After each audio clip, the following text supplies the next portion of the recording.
Friends, आप सभी का हमारे YouTube channel simply study with कवि में स्वागत है। आज हम प्रयोगशाला परिचारक तथा चौकीदार, भृत्य, स्वीपर तथा अन्य एग्ज़ाम के लिए छत्तीसगढ़ के इतिहास के महत्वपूर्ण प्रश्नों के सीरीज़ के अंतर्गत तीसरे भाग के प्रश्नों का MCQ कराने जा रहे हैं। कृपया वीडियो के अंत तक जरूर बने रहें और यदि आप हमारे चैनल पर नए हैं तो हमारे चैनल को जल्दी से जल्दी सब्सक्राइब करें ताकि हमारी वीडियो का नोटिफिकेशन आप लोगों को मिल सके। चलिए प्रश्न की ओर बढ़ते हैं। प्राचीन काल में निम्नलिखित में से किस राजवंश ने इस राज्य पर शासन नहीं किया? इस राज्य मतलब कि छत्तीसगढ़ राज्य पर शासन नहीं किया। ए सरहपुरी, बी पांडु, सी नलवंश, डी मौखरी। तो इसका सही आंसर है ऑप्शन डी मौखरी।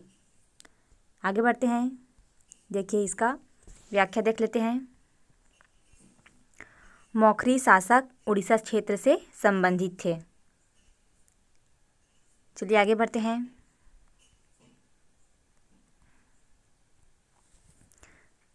समुद्रगुप्त की प्रयाग प्रशस्ति में इस राज्य को निम्न में से किस नाम से संदर्भित किया गया? इस राज्य मतलब छत्तीसगढ़ राज्य को। दक्षिण कोसल, बी उत्तर कोसल, सी महाकोसल, डी सीबी कोसल। तो इसका सही आंसर है ऑप्शन ए दक्षिण कोसल। व्याख्या देख लेते हैं। हरिसेन द्वारा रचित प्रयाग प्रशस्ति में समुद्रगुप्त के विजय अभियानों के बारे में जानकारी मिलती है। इसके अनुसार समुद्रगुप्त ने दक्षिणापथ विजय अभियान के तहत कोसल के शासक महेंद्र तथा महाकांतर के शासक व्याघ्रराज को पराजित किया था। चलिए आगे बढ़ते हैं।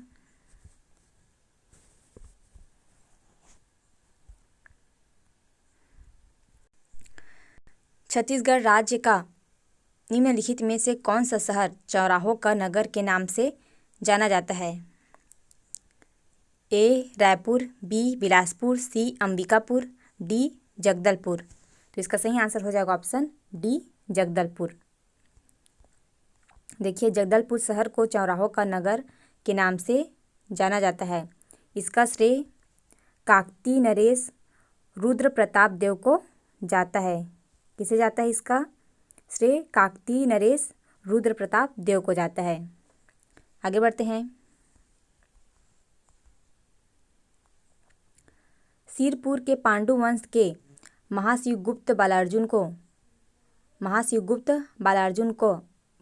का धर्म क्या था?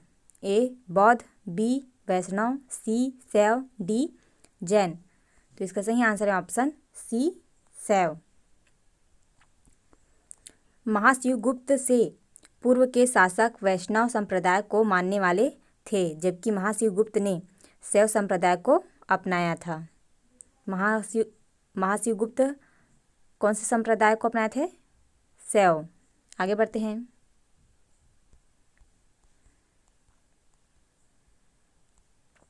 प्राचीन काल में निम्न में से कौन सा राजवंश सर्वप्रथम था? प्राचीन काल में निम्न में कौन सा राजवंश सर्वप्रथम था?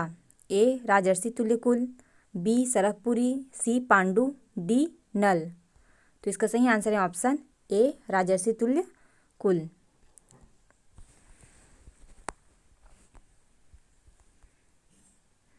देखिए व्याख्या देख लेते हैं। दक्षिण कोसल क्षेत्र में संभवतः 5वीं-6वीं शताब्दी के समय राजर्षि तुल्यकुल वंश का शासन था। इसे छत्तीसगढ़ का सबसे प्राचीन, देखिए इसे क्या कहते हैं, छत्तीसगढ़ का सबसे प्राचीन क्षेत्रीय राजवंश माना जाता है। इस वंश के विषय में जानकारी इसके शासक भीमसेन द्वितीय के आरंग ताम्रपत्र से मिलती है। चलिए आगे बढ़ते हैं।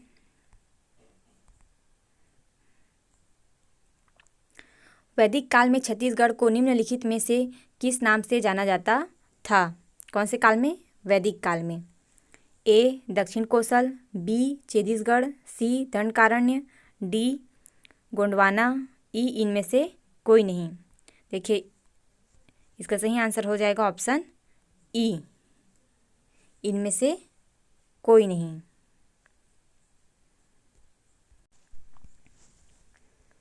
व्याख्या देखते हैं। देखिए, ऋग वैदिक साहित्य में छत्तीसगढ़ का वर्णन प्राप्त नहीं होता। उत्तर वैदिक कालीन साहित्यों में नर्मदा नदी को रेवा के नाम से जाना गया।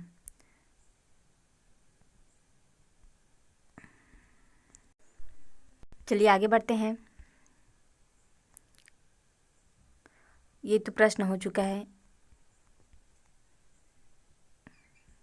वैदिक कालीन ग्रंथों में छत्तीसगढ़ का वर्णन प्राप्त नहीं होता। चलिए आगे बढ़ते हैं।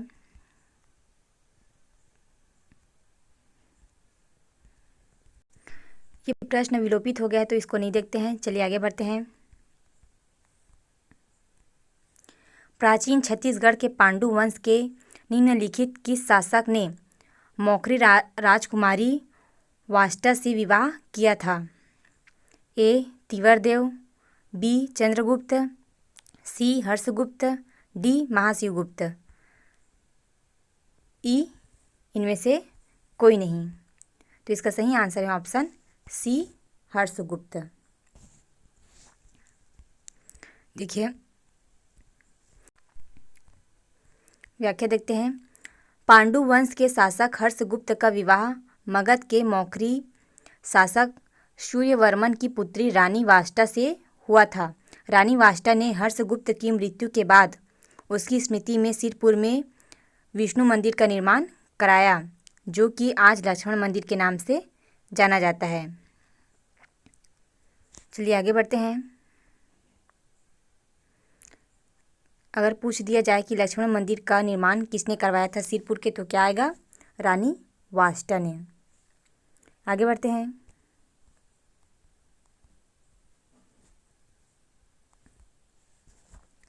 निम्नलिखित कथन पढ़कर सही उत्तर चुनिए। पहला, प्राचीन छत्तीसगढ़ का उत्तरी भाग मौर्य साम्राज्य में सम्मिलित था। दूसरा, सरगुजा क्षेत्र की सीताबेंगरा और जोगीमारा गुफाओं में ब्राह्मी लिपि के मौर्यकालीन अभिलेख प्राप्त हुए हैं। तीसरा, अशोक के कलिंग अभिलेख से भी इसकी पुष्टि होती है। ए केवल पहला सही है, बी 1 एवं 2 सही है, सी पहला और तीसरा सही है, डी पहला एवं तीसरा सही है, ई पहला दूसरा एवं तीसरा सही है। तो इसका सही आंसर हो जाएगा ऑप्शन बी, पहला एवं दूसरा सही है। आगे बढ़ते हैं। देखिए इसे, सरगुजा जिले के रामगिरी पहाड़ी में स्थित सीताबेंगरा एवं जोगीमारा गुफा को मौर्यकालीन माना जाता है।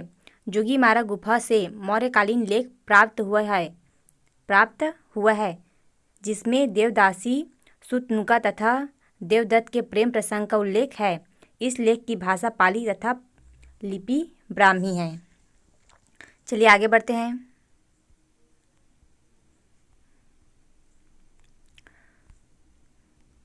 बस्तर के छिंदक नाग राजवंश के निम्नलिखित शासक थे। पहला, सोमेश्वर देव, दूसरा, कन्हर देव, तीसरा, जय सिंह देव, चौथा, परमेश्वर देव। ऑप्शन देख लेते हैं। ए पहला दूसरा एवं तीसरा, सी दूसरा तीसरा एवं चौथा, बी दूसरा तीसरा एवं चौथा, सी पहला दूसरा एवं चौथा, डी पहला तीसरा एवं चौथा, ई पहला दूसरा एवं चौथा। तो इसका सही आंसर हो जाएगा ऑप्शन ए, पहला दूसरा एवं तीसरा। बस्तर के छिंदक नाग राजवंश के शासक थे, तो कौन कौन थे? सोमेश्वर देव, कन्हर देव और जय सिंह देव। आगे बढ़ते हैं।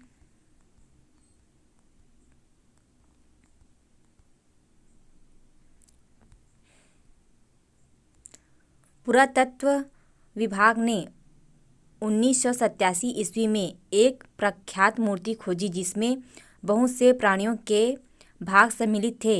इसे शासन ने कौन से स्थान पर रखा है?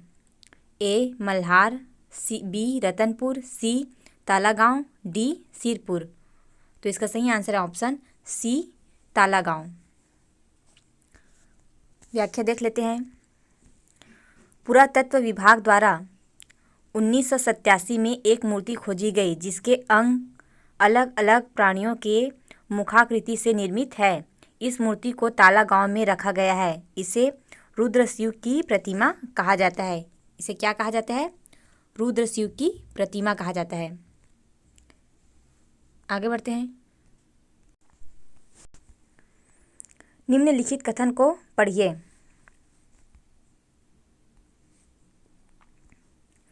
पहला, समुद्रगुप्त की प्रयाग प्रशस्ति में छत्तीसगढ़ को कोसल कहा गया है। दूसरा, समुद्रगुप्त ने अपने दक्षिण अभियान में कोसल के राजा महेंद्र को पराजित किया था। तीसरा, उसने इस राज्य को अपने साम्राज्य में सम्मिलित कर लिया। सही उत्तर चुनिए। ए पहला, दूसरा एवं तीसरा सही है। बी पहला एवं दूसरा सही है। सी दूसरा एवं तीसरा सही है। डी पहला एवं तीसरा सही है।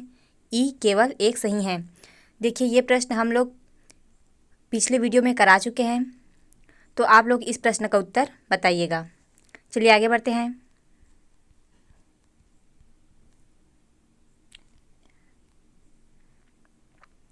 बस्तर के छिंदक नाग वंश से संबंधित निम्न शासक थे। पहला, सोमेश्वर देव। दूसरा, गोपाल देव। तीसरा, कन्हर देव। चौथा, जयसिंह देव। ए पहला, दूसरा, तीसरा। बी दूसरा, तीसरा, चौथा। सी पहला, दूसरा, चौथा। डी पहला, तीसरा, चौथा। ई पहला, दूसरा, तीसरा और चौथा। तो इसका सही आंसर है ऑप्शन डी, पहला, दूसरा, तीसरा और चौथा। ये सभी क्या है? छिंदक नाग वंश से संबंधित शासक है, मतलब सभी चारों। आगे बढ़ते हैं।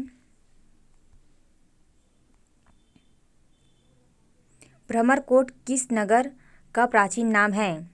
खरौद, बस्तर, पाटन, सिरपुर। तो इसका सही आंसर है ऑप्शन बी, बस्तर। भ्रमरकोट किसका प्राचीन नाम है? तो बस्तर का। देखिए, बस्तर को प्राचीन काल में चक्रकोट, क्या क्या कहते थे इसको देख लेते हैं। चक्रकोट, भ्रमरकोट, महाकांतर, एक कांतर आदि नामों से जाना जाता है। देखिए, बस्तर के प्राचीन नाम बहुत सारे हैं। आगे बढ़ते हैं। इस राज्य के सिरपुर में किस राजवंश के शासनकाल में रानी वाष्टा ने ईंटों से एक मंदिर का निर्माण कराया था? इस राज्य मतलब छत्तीसगढ़ राज्य से है ना। ए नल वंश, बी सरबपुरी वंश, सी पांडु वंश, डी सोमवंश। तो इसका सही आंसर है ऑप्शन सी, पांडु वंश। व्याख्या देख लेते हैं जल्दी से। पांडु वंश के शासनकाल में रानी वाष्टा देवी द्वारा अपने पति हर्षगुप्त की स्मृति में सिरपुर में लक्ष्मण मंदिर का निर्माण किया गया। यह मंदिर 7वीं शताब्दी में लाल पक्की ईंटों से बनी हुई है। आगे बढ़ते हैं। इस क्षेत्र में 5वीं-6वीं शताब्दी में शासन करने वाले शासक प्रसन्न मात्र किस वंश से संबंधित थे? ए सरबपुरी वंश, बी कलचुरी वंश, सी पांडु वंश, डी नल वंश। तो इसका सही आंसर है ऑप्शन ए, सरबपुरी वंश से।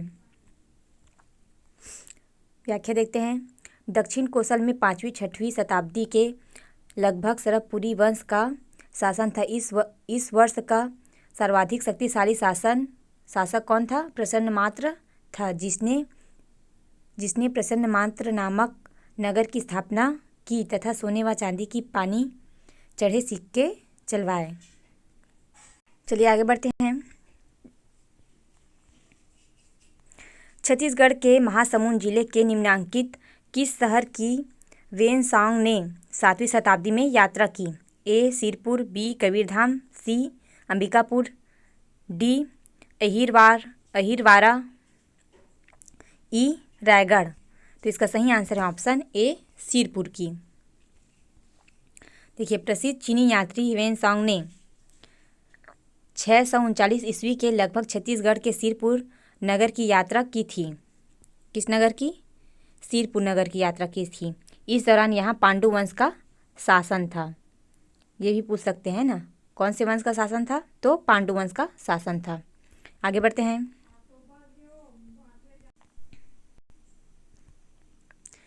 चीनी इतिहासकार वेनसांग ने छत्तीसगढ़ के किस स्थान की यात्रा की थी? मल्हार, जांजगीर, दमऊ धारा, डी ताला गांव, ई गिरौदपुरी। इसका सही आंसर है ऑप्शन ए मल्हार। चीनी यात्री वेनसोंग ने 639 ईस्वी के लगभग छत्तीसगढ़ की यात्रा की थी, जिसमें सिरपुरवा मल्हार नगर की यात्रा महत्वपूर्ण थी। आगे बढ़ते हैं।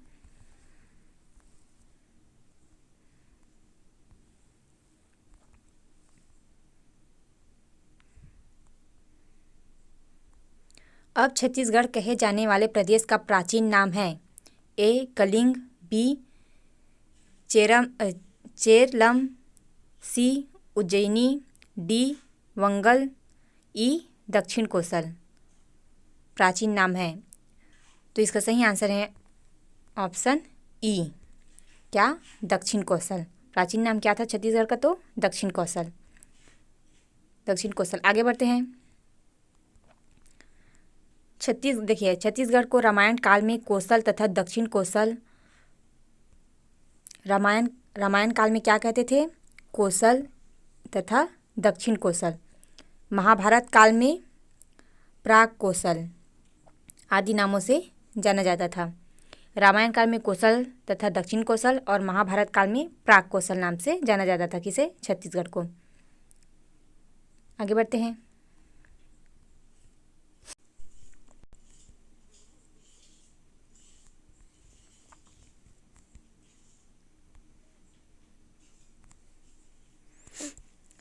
सूची 1 प्राचीन छत्तीसगढ़ के राजवंश को सूची 2 शासक से सुमिलित कीजिए। राजवंश और शासक को क्या करना है? सुमिलित करना है। चलिए देखते हैं। देखिए क्या है, यहाँ क्या दिया गया है? नल वंश। नल वंश का क्या हो जाएगा? देखिए नल वंश के शासक कौन थे? स्कंद वर्मा। कौन थे नल वंश के शासक? स्कंद वर्मा।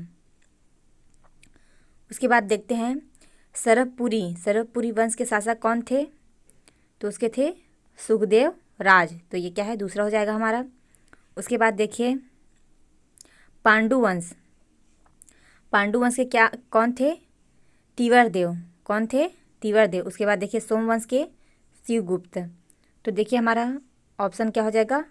तीसरा, उसके बाद चौथा, तीसरा चौथा, उसके बाद पहला दूसरा।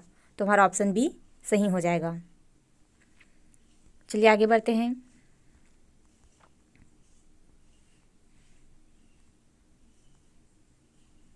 कवर्धा महल डिजाइन और निर्मित किया गया।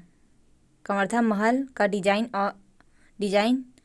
व निर्मित किया गया किसके द्वारा? देखिए ए महाराजा धर्मराज सिंह द्वारा, बी गुरु घासीदास द्वारा, सी वल्लभाचार्य द्वारा, डी राजा उजियार सिंह द्वारा, ई पिंबाजी भोसले द्वारा। तो इसका सही आंसर है ऑप्शन ए महाराजा धर्मराज सिंह द्वारा कवर्धा महल का। देखिए महाराज धर्मराज सिंह द्वारा कवर्धा महल का डिजाइन तथा निर्माण किया गया। आगे बढ़ते हैं। छत्तीसगढ़ में प्राचीन काल में शासन करने वाले सरभपुरी राजवंश का राजधर्म निम्नलिखित में से क्या था? ए शैव, बी वैष्णव, सी शाक्त, डी बौद्ध। तो इसका सही आंसर है ऑप्शन बी वैष्णव। सरभपुरी राजवंश का राजधर्म निम्नलिखित में से क्या था? तो क्या था? वैष्णव था। व्याख्या देख लेते हैं। सरभपुरी वंश के शासक वैष्णव धर्म का पालन करते थे। आगे देखते हैं। भोरमदेव मंदिर का निर्माण हुआ ए छिंदकनाग वंश काल में, बी नलवंश काल में, सी फणिनाग वंश काल में, डी कलचुरी नाग वंश काल में। तो इसका सही आंसर हो जाएगा ऑप्शन सी फणिनाग वंश काल में क्या होता है? भोरमदेव मंदिर का निर्माण हुआ था। कवर्धा क्षेत्र में भोरमदेव मंदिर का निर्माण 11वीं शताब्दी में छिंदक नागवंशी शासक गोपाल देव के काल में हुआ था।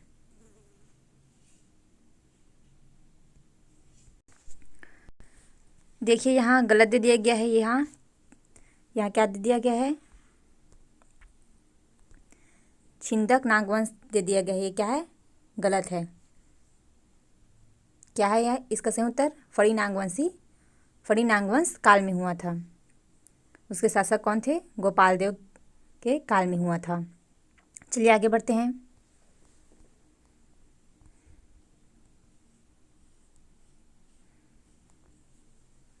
निम्न में से कौन सी जोड़ी प्राचीन छत्तीसगढ़ का राजवंश और शासक सुमेलित है? क्या पूछा गया इसमें? सुमेलित है पूछा गया है। ए सरबपुरी के शासक कौन थे? भवदत्त वर्मा। बी पांडुवंश महाशिवगुप्त बालार्जुन। सी सोमवंश के जगदेव भूषण। डी नलवंश के प्रसन्नमात्र।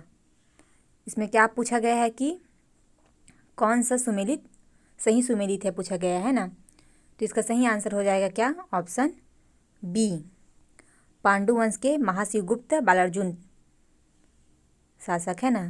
तो ये क्या है? ये सही है, ऑप्शन बी। आगे बढ़ते हैं। देखिए, बालार्जुन महाशिवगुप्त पांडुवंश के महान शासक थे। छत्तीसगढ़ के इतिहास में इसके शासन को छत्तीसगढ़ का स्वर्ण काल कहा जाता है। ये प्रश्न बहुत इंपॉर्टेंट है, ये भी देखिए। छत्तीसगढ़ के इतिहास में क्या इसके शासनकाल को छत्तीसगढ़ का स्वर्ण काल कहा जाता है? किसके शासनकाल को? बालार्जुन महाशिवगुप्त के, पांडुवंश के, है ना। पांडुवंश के बालार्जुन महाशिवगुप्त के शासनकाल को क्या कहा जाता है? छत्तीसगढ़ का स्वर्ण काल कहा जाता है। चलिए आगे बढ़ते हैं।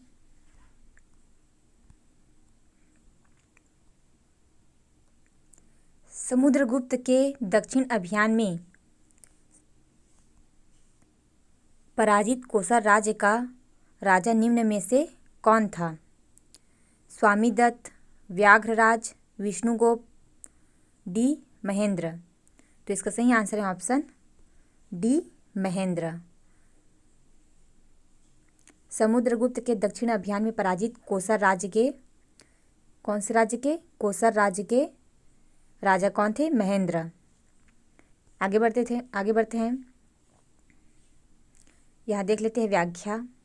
समुद्रगुप्त ने अपने दक्षिणापथ अभियान के दौरान कोसल के शासक महेंद्र तथा महाकांतर के शासक व्याघ्रराज को पराजित किया। चलिए आगे बढ़ते हैं।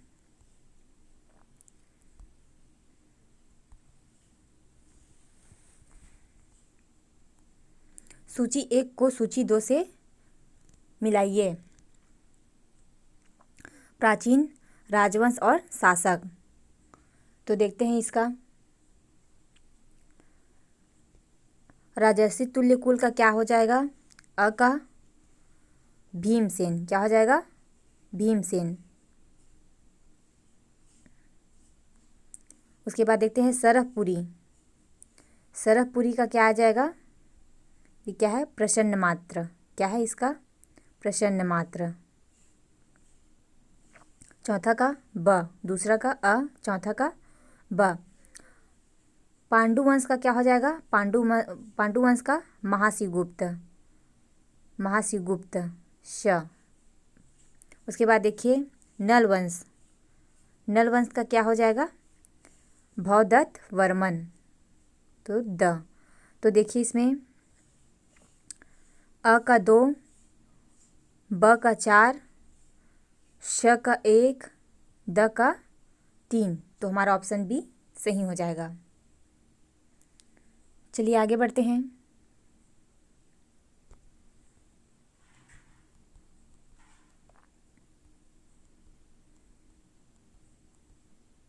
व्याख्या एक बार देख लेते हैं।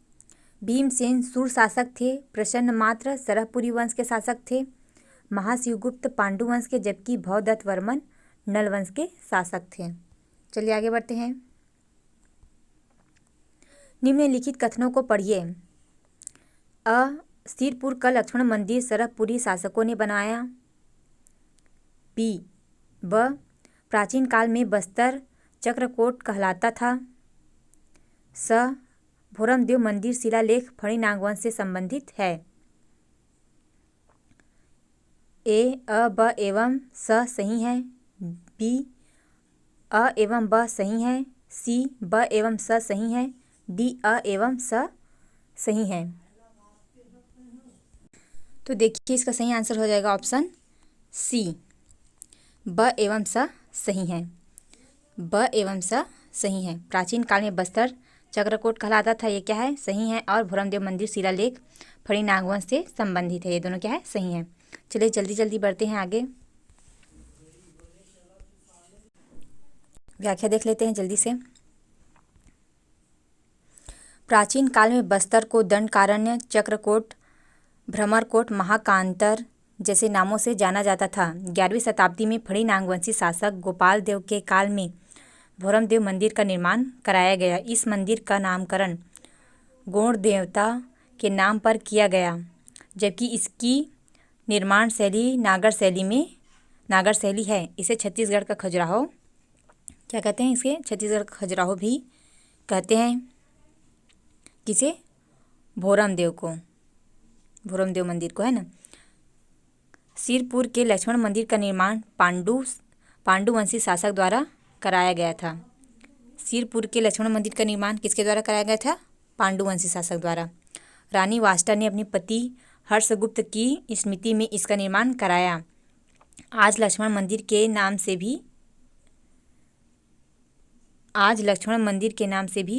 नाम से जाना जाता है। यह मंदिर 7वीं शताब्दी में लाल पकी हुई ईंटों से निर्मित है। आगे बढ़ते हैं। सरभपुरी राजवंश के किस शासन ने स्वर्ण सिक्के प्रचलित किए थे? सरभराज, नरेंद्र, सुदेवराज, प्रसन्नमात्र। तो इसका सही आंसर है ऑप्शन डी, प्रसन्नमात्र। सरभपुरी शासक प्रसन्नमात्र ने अपने नाम से प्रसन्नमात्र नामक नगर की स्थापना की तथा सोने व चांदी के पानी चढ़े सिक्के चलाए। चलिए आगे बढ़ते हैं जल्दी से। सरभपुरी अमरार्य कुल के शासक किस धर्म का पालन करते थे? ए, वैष्णव धर्म, बी, शैव धर्म, सी, बौद्ध धर्म, डी, जैन धर्म। तो इसका सही आंसर है ऑप्शन ए, वैष्णव धर्म का। देखिए सरभपुरी वंश के शासक वैष्णव धर्म का पालन करते थे। दोस्तों आज के लिए बस इतना ही, मिलते हैं अगले वीडियो में। और हमारी वीडियो आप लोगों को पसंद आ रही हो तो हमारे चैनल को जल्दी से जल्दी सब्सक्राइब करें, ताकि हमारे वीडियो का नोटिफिकेशन आप लोगों को मिल सके। चलिए मिलते हैं नेक्स्ट वीडियो में।